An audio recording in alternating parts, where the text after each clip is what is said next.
Today, we're featuring a 2012 Peterbilt 388 heavy-haul tandem highway tractor. This unit comes fully loaded with a 63-inch sleeper cab with a fridge and leather seats. Equipped solid with power windows, locks and mirrors, plus AM/FM CD radio with GPS navigation and a CB radio as well. Also features half fenders, sliding fifth wheel, full power group, and a chrome boost bumper. It also comes equipped with full locking rear differentials.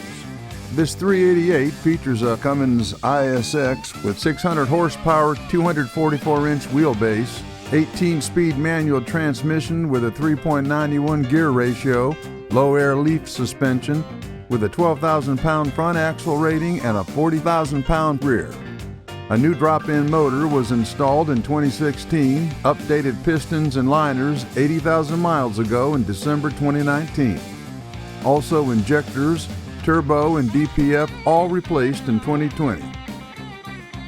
This 388 has 980,000 miles on it and is fully loaded and work ready. For more heavy equipment trucks like this Peterbilt, check out our complete inventory at internationalmachinery.com. Don't forget to like and subscribe to our channel for more heavy spec truck reviews and features. Follow us on Instagram and Facebook for more at International Machinery.